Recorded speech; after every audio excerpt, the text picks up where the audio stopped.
నమస్తే, welcome to our channel. ప్రస్తుతం మనతో పాటు అయితే 42% బీసీ రిజర్వేషన్ ఆర్డినెన్స్ గురించి మాట్లాడడానికి బీసీ సంఘం సంక్షేమ నాయకులు జాజుల శ్రీనివాస్ అయితే ఉన్నారు. వారితో మాట్లాడే ప్రయత్నం అయితే చేద్దాము. నమస్తే అండి. నమస్తే అమ్మ.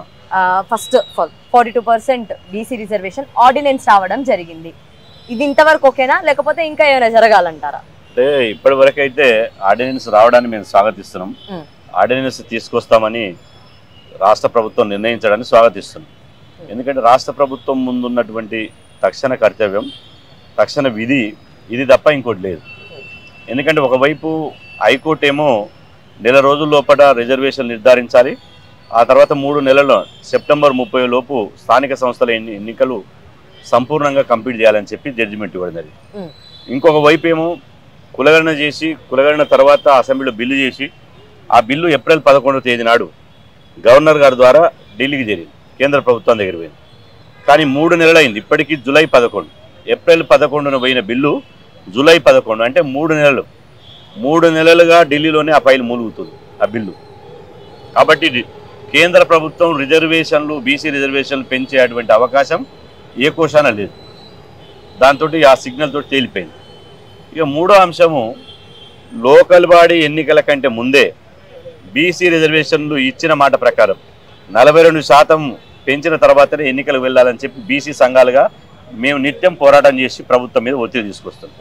కాబట్టి ఈ సమయం లోపల ప్రభుత్వం ఈ కోర్టు తీర్పుని, ఢిల్లీలో ఉన్నటువంటి పరిణామాలని, బీసీ సంఘాలు చేస్తున్నటువంటి డిమాండ్ని, ఈ మూడింటిని పరిగణలోకి తీసుకొని ఇప్పుడున్నటువంటి పరిస్థితుల లోపల తనకున్నటువంటి సర్వాధికారాన్ని ఉపయోగించి ఇలా బీసీ రిజర్వేషన్లను అమలు చేయాలని చెప్పి 2018 పంచాయతీరాజ్ చట్టం ఏదైతే ఇవాళ చెప్తున్నదో ఆ చట్టాన్ని సవరించి ఇలా 42% రిజర్వేషన్లు కావడానికి ఇలా రాష్ట్ర ప్రభుత్వం ఒక ఆర్డినెన్స్ తీసుకొచ్చి, ఆర్డినెన్స్ ద్వారా గవర్నర్ పంపించి, గవర్నర్ ద్వారా ఆమోదం పొంది ఆ తర్వాత బీసీ రిజర్వేషన్ అమలు చేయాలని చెప్పి నిన్న క్యాబినెట్ సమావేశంలో నిర్ణయం తీసుకుంది.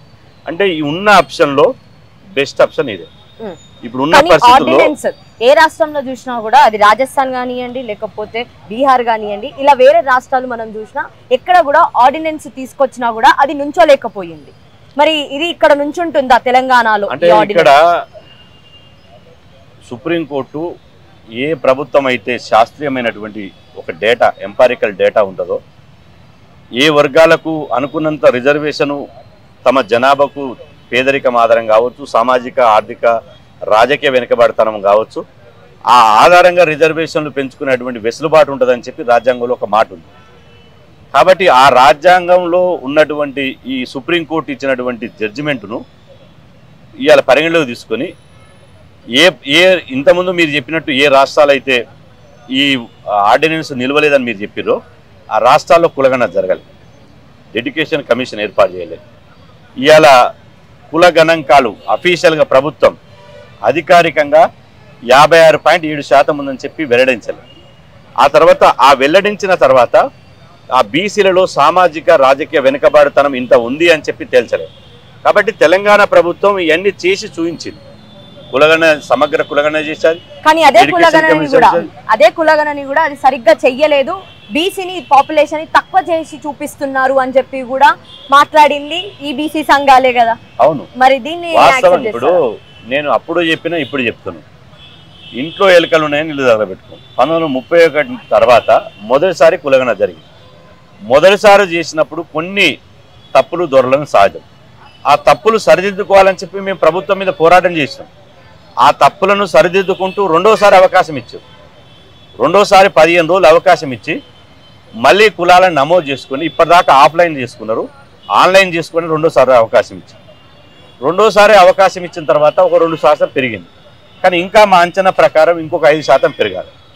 కానీ ఈ మధ్య కాలంలో యూత్ ఏదైతే ట్రెండ్ ఉందో, ఇంకా ఈ ఆధునికరమైనటువంటి ఈ సమాజం లోపల ఇంకా కులాలేంది అని ఒక భావన ఉండదు.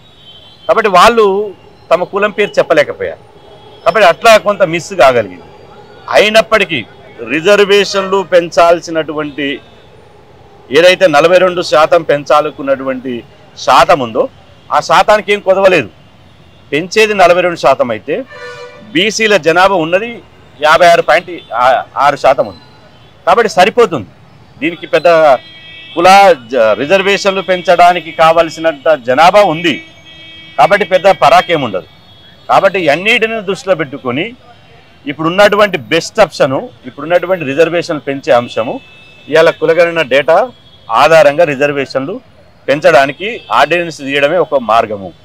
కాబట్టి కేంద్ర ప్రభుత్వం వాస్తవంగా కేంద్ర ప్రభుత్వం చేయాలి. బీజేపీ ప్రభుత్వం అసెంబ్లీలో బిల్లు పెట్టినప్పుడు మద్దతు ఇస్తుంది, ఢిల్లీకి పోగానే ప్లేట్ ఫిరాయిస్తుంది. ఎంతవరకు న్యాయం? చేయాల్సిన ప్రభుత్వం చేయకుండా 3 నెలలు పెండింగ్ పెట్టినప్పుడు, హైకోర్టు రాష్ట్ర ప్రభుత్వం మీద కత్తి పెట్టినప్పుడు, మెడ మీద కత్తి పెట్టినప్పుడు, బీసీ సంఘాలు రిజర్వేషన్లు పెంచాలని ఒకవైపు ఒత్తిడి తీసుకొచ్చినప్పుడు, ప్రభుత్వం ఉన్నటువంటి అన్నిటిలో ఉన్నటువంటి బెస్ట్ ఆప్షన్ బెటర్ దెన్గా ఏదైతే చట్ట ప్రక్రియ న్యాయ ప్రక్రియను అధిగమించి ఇలా ఏదైతే రిజర్వేషన్ నిలబడగలుగుతుందో దానికి ఉన్నటువంటి మార్గాలు ఏంది, దానికి ఎట్లా సుగమం అవుతుందో ఆ విధానాన్ని క్యాబినెట్లో చర్చించి నిర్ణయం తీసుకుంది.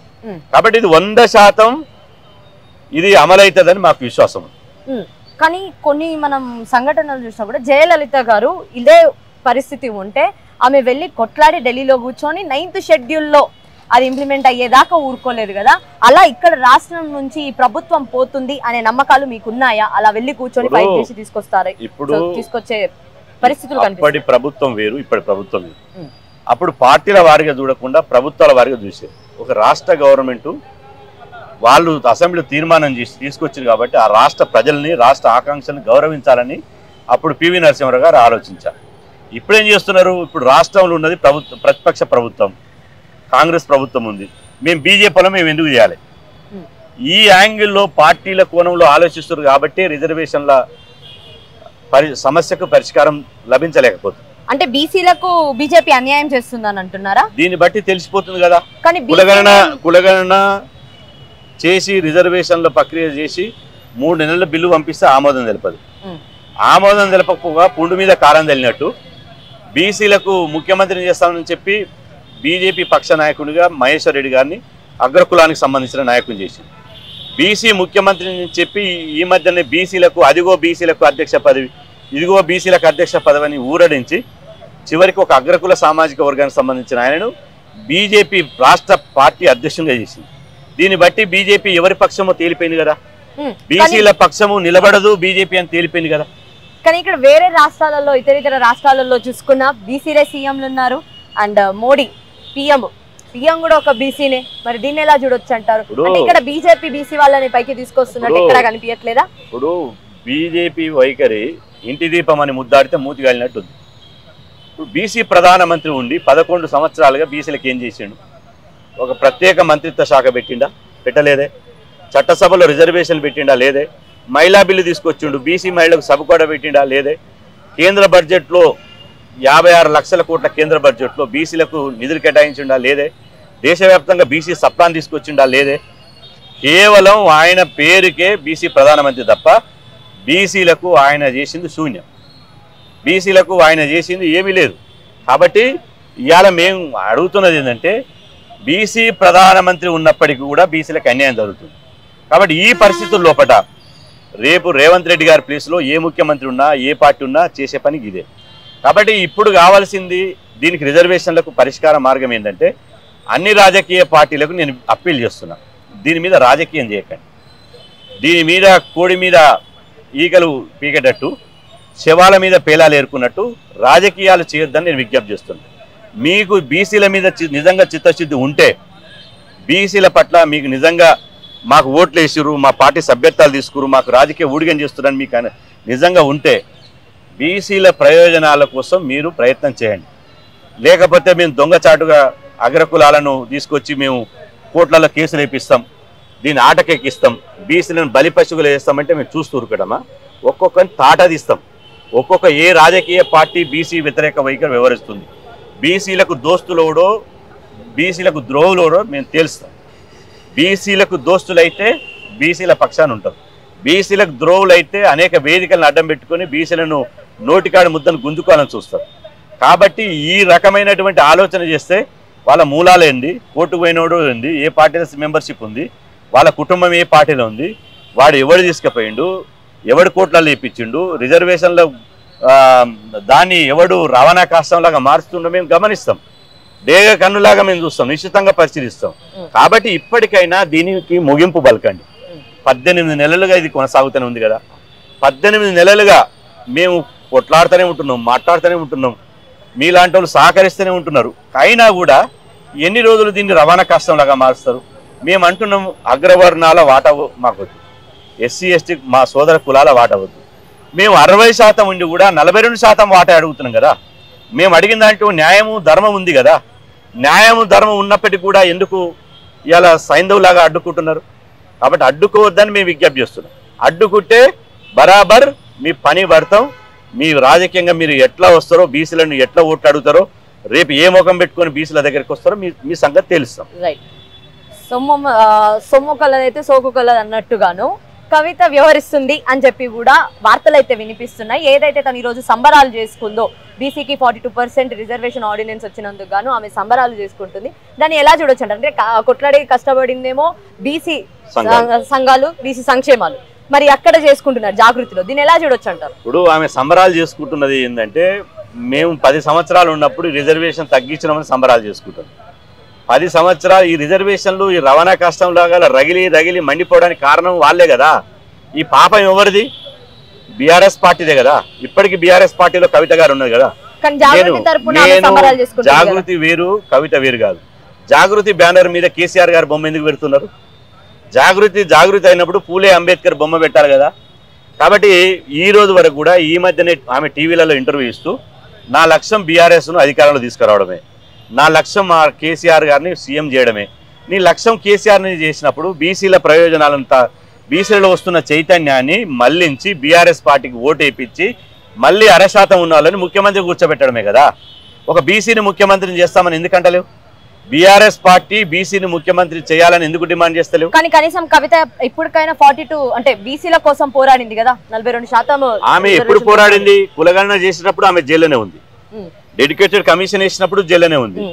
ఆ తర్వాత కులగణన కోసం బిల్లు పెట్టేటప్పుడు జైల్లోకి వెళ్ళి వచ్చి 3 నెలలు రెస్ట్ తీసుకుంది. ఇంటికి వెళ్ళి బయటికి అడుగు పెట్టలే. చివరికి ఇది ఒక్కొక్కటిగా మేము పోరాటం చేసి విజయాలు సాధిస్తుంటే పొత్తులో ఇత్తేసినట్టు, ఇలా పచ్చి పులుసులో ఉప్పేసినట్టు అందులో వేసి గిత్త తీసి నేను కూడా ఉన్నా, నేను లేకపోతే లేదు అని ఇలా గొప్పలు చెప్పుకుంటే బీసీ సమాజం ఎప్పుడు నమ్మదు. బీసీ సమాజం, కవిత బీసీ కాదు, వాళ్ళ నాయన బీసీ కాదు, అమ్మ బీసీ కాదు, అత్తగారు బీసీ కాదు, అమ్మగారు బీసీ కాదు. ఇవాళ నేనే ముఖ్యమంత్రిని అయితే అంటుంది ఆమె. ఇప్పుడు బీసీని ముఖ్యమంత్రిని చేస్తా అంటే కొద్దిగానే ఆలోచన చేయొచ్చు, కానీ నేనే ముఖ్యమంత్రి అయితే అన్న ఆమె బీసీల గురించి మాట్లాడుతుంటే ఎవడన్నా నమ్ముతుందా? ఎవడన్నా నమ్మే పరిస్థితి ఉంటుందా? కాబట్టి కవిత గారు సంబరాలు చేసుకుంటే చిన్నపిల్లలు నవ్వుకుంటున్నారు. Okay, right. థ్యాంక్ యూ అండి. Thank you.